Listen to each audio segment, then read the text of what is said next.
पहले हम लोग देख लेते हैं इसके कंटेंट्स, कौन कौन से कंटेंट्स हमें पढ़ने हैं। तो चलिए देख लेते हैं। ये लुसेंट का है, याद रखेंगे। और विषय सूची में हम लोग देख लेते हैं कि क्या क्या दिया गया है। पहला देख लेते हैं आप। पहला दिया हुआ है पॉइंट 1 में दिया हुआ है कंप्यूटर सामान्य परिचय। कंप्यूटर का जो सामान्य परिचय होता है वो कंप्यूटर क्या है, इनपुट डिवाइस आउटपुट डिवाइस क्या है। उसके बाद दूसरा है कंप्यूटर का विकास। कंप्यूटर का विकास किस किस तरह हुआ, कब, कौन से सन में कौन सी कंप्यूटर आई, तो उसके बारे में है। तीसरा चैप्टर हमारा है इनपुट तथा आउटपुट डिवाइस। कौन से एग्जाम में बहुत सारे क्वेश्चन आते हैं इनपुट और आउटपुट क्या होते हैं, तो उसके बारे में जानेंगे। चौथा है हमारा मेमोरी। मेमोरी के बारे में जैसे आपने सुना होगा रोम, रैम, उसके बाद कैश मेमोरी सुना होगा, वोलाटाइल, नॉन वोलाटाइल, इस तरह के बहुत सारे आप सुने होंगे। उसके बाद पर्सनल कंप्यूटर, आपने पर्सनल कंप्यूटर सुना होगा। फिर लैपटॉप, डेस्कटॉप, सुपर कंप्यूटर, इस तरह का आपने सुना होगा, सारे हम लोग पढ़ेंगे। उसके बाद है 6 नंबर है डिज़ाइन टूल्स तथा प्रोग्रामिंग भाषाएं। कौन कौन सी प्रोग्रामिंग भाषाएं हैं उनके बारे में हम लोग जानेंगे। उसके बाद डेटा प्रतिनिधित्व और संख्या प्रणाली, संख्या प्रणाली के और डेटा के बारे में जानेंगे। उसके बाद सॉफ्टवेयर के बारे में हम लोग जानेंगे, किस तरह के सॉफ्टवेयर होते हैं, कितने प्रकार के सॉफ्टवेयर होते हैं। मूलतः आप लोग दो जानते होंगे, एक होता है सिस्टम सॉफ्टवेयर, एक होता है सिस्टम सॉफ्टवेयर एंड दूसरा होता है एप्लीकेशन सॉफ्टवेयर। एप्लीकेशन सॉफ्टवेयर तो उसके बारे में हम लोग जानेंगे, सिस्टम सॉफ्टवेयर किसे कहते हैं, एप्लीकेशन सॉफ्टवेयर किसे कहते हैं। उसके बाद है डेटा संचार। डेटा संचार के बारे में जानेंगे। उसके बाद इंटरनेट, इंटरनेट क्या है, इंटरनेट का आविष्कार कब किया गया, इंटरनेट भारत में कब आया, उसके बारे में जानेंगे।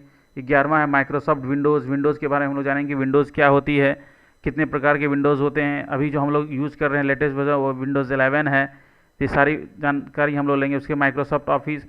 माइक्रोसॉफ्ट ऑफिस आप जानते हैं उसके अंदर बहुत सारे प्रोग्राम होते हैं, सेट ऑफ प्रोग्राम्स होते हैं, जैसे Word, Excel, PowerPoint, Access, ये सारा MS ऑफिस के अंतर्गत आता है।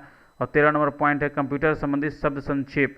कंप्यूटर संबंधी बहुत सारे हैं, जैसे रैम का फुल फॉर्म पूछ लिया जाता है, रोम का पूछ लिया जाता है, तो इस तरह से बहुत सारे, CPU का पूछ लिया जाता है, ब्रेन ऑफ कंप्यूटर पूछ लिया जाता है। तो बहुत सारे इस तरह क्वेश्चन हैं जो एग्ज़ाम में आते हैं। एक बार SSC में क्वेश्चन आ गया, इस बार SSC के मेंस में क्वेश्चन आया कि जिसमें हम लोग वीडियो कार्ड को इंसर्ट करते हैं उसमें कितने होल होते हैं। क्वेश्चन आ गया इस तरह से, कितने होल होते हैं। आप इस लेवल को आप समझ सकते हैं कि कंप्यूटर में कितने क्वेश्चंस डीपली पूछे जा सकते हैं या कुछ भी पूछ सकता है वो। तो आप सबों को पता है कि इसमें 15 होल होते हैं। ये हम लोग आगे देखेंगे जब हार्डवेयर के बारे में पढ़ेंगे कि किस पार्ट्स को क्या कहते हैं, तो उसमें हम लोग देखेंगे। ये आपके सिस्टम में लैपटॉप है तो उसको साइड में इस तरह का एक बना होगा, आप देखेंगे इसी में आकर वीडियो कार्ड इंसर्ट होता है। ठीक है, तो चलिए हम लोग शुरू करते हैं पहला चैप्टर। पहला चैप्टर हमारा है कंप्यूटर सामान्य परिचय। कंप्यूटर का सामान्य परिचय, इंट्रोडक्शन, जनरल इंट्रोडक्शन, सामान्य परिचय अर्थात जनरल। कंप्यूटर क्या है, पहला है कंप्यूटर क्या है, व्हाट इज़ कंप्यूटर। कंप्यूटर क्या है देख सकते हैं, तो व्हाट इज़ कंप्यूटर, तो चलिए देखते हैं। अक्सर लोग सोचते हैं कि कंप्यूटर एक सर्वशक्तिमान सुपरमैन की तरह है, परंतु ऐसा नहीं है। ऐसा नहीं है, यह केवल एक स्वचालित इलेक्ट्रॉनिक मशीन है जो तीव्र गति से कार्य करता है, कोई गलती नहीं करता, इसकी क्षमता सीमित है। यह अंग्रेजी शब्द कंप्यूट से बना है जिसका अर्थ होता है गणना करना। हिंदी में इसे संगणक कहते हैं। बहुत सारे लोग कंप्यूटर का हिंदी नहीं जानते हैं, तो देख लें क्या लिखा हुआ है, संगणक। संगणक कहते हैं। इसका उपयोग बहुत सारे सूचनाओं को प्रोसेस करने तथा इकट्ठा करने के लिए होता है। कंप्यूटर एक यंत्र है जो डेटा ग्रहण करता है और इसे सॉफ्टवेयर या प्रोग्राम के अनुसार किसी परिणाम के लिए प्रोसेस करता है। कंप्यूटर को कृत्रिम बुद्धिमत्ता की संज्ञा दी गई है। इसकी स्मरण शक्ति मनुष्य की तुलना में उच्च होती है। कंप्यूटर क्या है, एक इलेक्ट्रॉनिक डिवाइस है जिसपे हम लोग बहुत सारे सेट ऑफ इंस्ट्रक्शंस देते हैं तो वो हमें आउटपुट देता है। अगर मैं उसे कुछ भी इंसर्ट कराऊँ डेटा तो वो उसका आउटपुट प्रोसेस कर कर आउटपुट देता है। ठीक है, इनपुट हम लोग देते हैं तो वो हमें क्या दिखाता है, आउटपुट दिखाता है। उसी के बारे में ये डिफिनेशन कहता है कि अक्सर लोग सोचते हैं, क्या अक्सर बहुत सोचते हैं कि कंप्यूटर एक सर्वशक्तिमान सुपरमैन की तरह है। मतलब कंप्यूटर सर्वशक्तिमान है, मतलब सब कुछ है तो कंप्यूटर ही है, परंतु ऐसा नहीं है। ये ऐसा नहीं है, यह केवल एक स्वचालित इलेक्ट्रॉनिक मशीन है। ये स्वतः चलता है, मतलब इसमें आपने लाइन दे दिया, कुछ प्रोग्राम सेट कर दिया, तो ये अपने स्वचालित इलेक्ट्रॉनिक मशीन है जो तीव्र गति से कार्य करता है। जो ह्यूमन के आप यदि कुछ को गुना भाग करेंगे, जितना समय लेंगे उसके बहुत कम समय में यह कंप्यूटर आपको करके दे देगा। इसलिए इसे कहते हैं यह तीव्र गति से कार्य करता है और कोई गलती नहीं करता है और परफेक्ट। जब तक इसमें कोई वायरस ना आ जाए या कोई खराबी ना आ जाए तब तक ये एकदम सही एक्यूरेट डेटा आपको आउटपुट के रूप में देता है। इसकी क्षमता सीमित है, लेकिन इसकी क्षमता भी क्या है, सीमित है। ये सब काम नहीं कर सकता।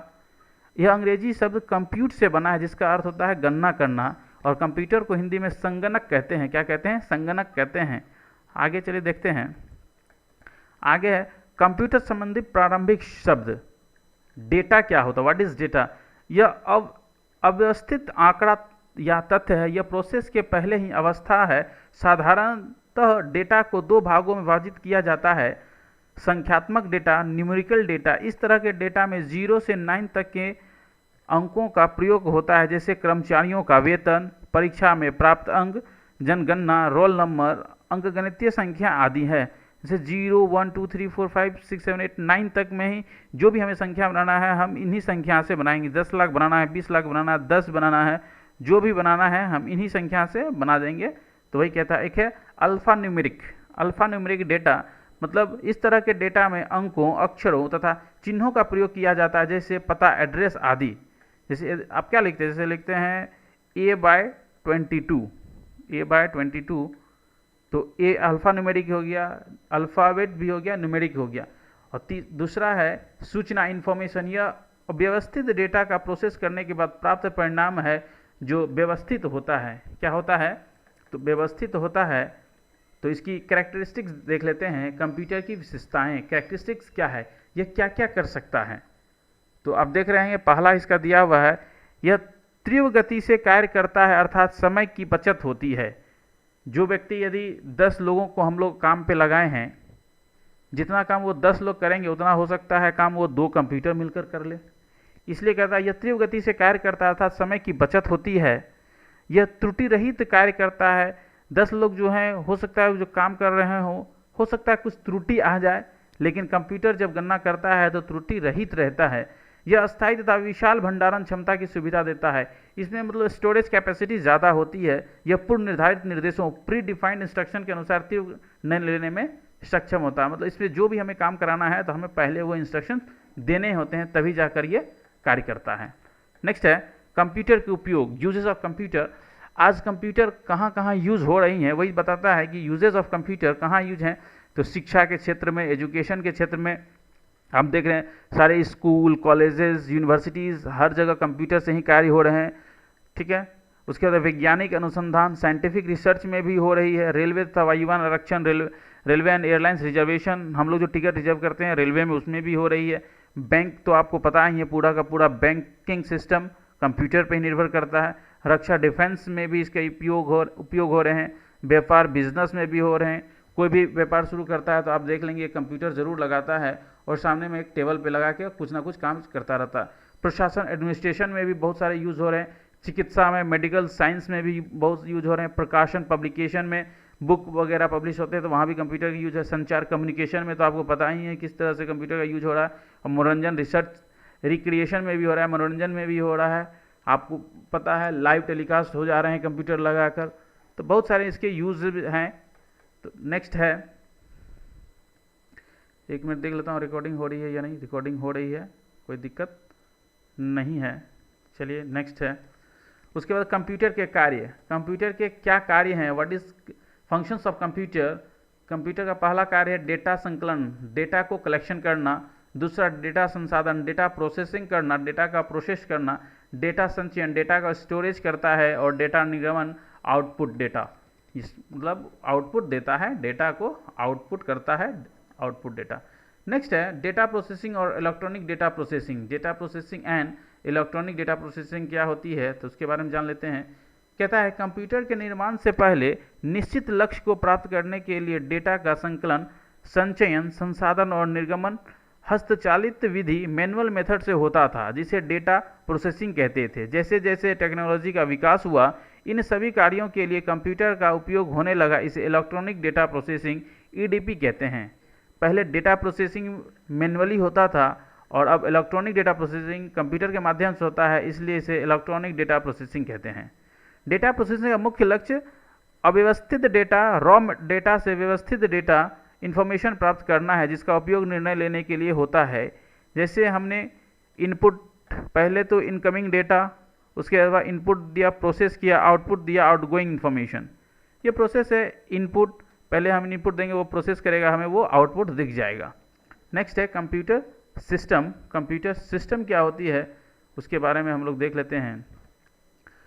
कंप्यूटर सिस्टम यह उपकरणों का एक समूह है जो एक साथ मिलकर डेटा प्रोसेस करते हैं। कंप्यूटर सिस्टम में अनेक इकाइयां होती है जिनका उपयोग इलेक्ट्रॉनिक डेटा प्रोसेसिंग में होता है। पहला है इनपुट यूनिट।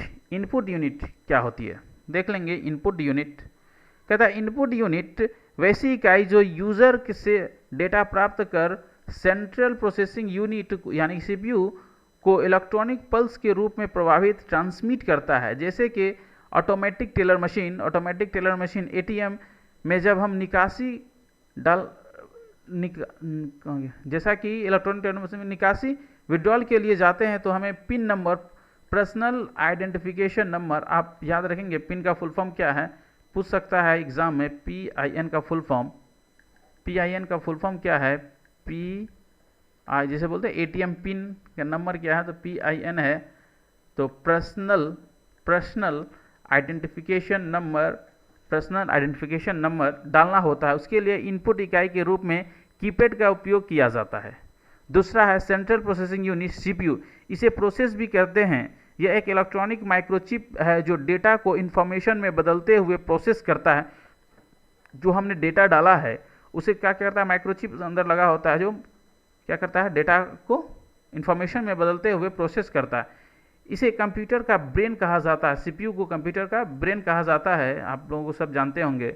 यह कंप्यूटर सिस्टम के सारे कार्यों को नियंत्रित करता है तथा यह इनपुट को आउटपुट में रूपांतरित करता है। यह इनपुट यूनिट तथा आउटपुट यूनिट से मिलकर पूरा सिस्टम बनाता है। इसके अग्रलिखित भाग होते हैं, जैसे input unit, central processing unit, arithmetic logic unit, control unit, main memory और आउटपुट यूनिट। ये जैसे हमने इनपुट दिया ये सारा प्रोसेस करेगा और हमें आउटपुट यूनिट को भेज देगा, आउटपुट आ जाएगा। उसका ए नंबर है arithmetic logic unit. Arithmetic logic unit या ALU फुल फॉर्म भी पूछता है कि ALU का फुल फॉर्म क्या है, तो अर्थमेटिक लॉजिक यूनिट। इसका उपयोग अंकगणितीय तथा तार्किक गणना में होता है। अंकगणितीय गणना के अंतर्गत जोड़, अंकगणित क्या होता है, जोड़, घटा, गुना, भाग इत्यादि, तथा तार्किक गणना के अंतर्गत तुलनात्मक गणना जैसे ग्रेटर देन या स्मॉलर देन, इक्वल टू, हाँ या ना, यस या नो इत्यादि आते हैं। कंट्रोल यूनिट CU यह कंप्यूटर के सारे कार्यों को नियंत्रित करता है तथा कंप्यूटर के सारे भाग को जैसे इनपुट, आउटपुट डिवाइसेस, प्रोसेस इत्यादि के सारे गतिविधियों के बीच तालमेल बैठाता है। किसी भी चीज़ को करने से पहले उसमें तालमेल होना जरूरी है। अगर हम दो पार्टनर कोई बिजनेस स्टार्ट करते हैं तो उसका तालमेल होना बहुत ज़रूरी है। तीसरा है मेमोरी यूनिट MU।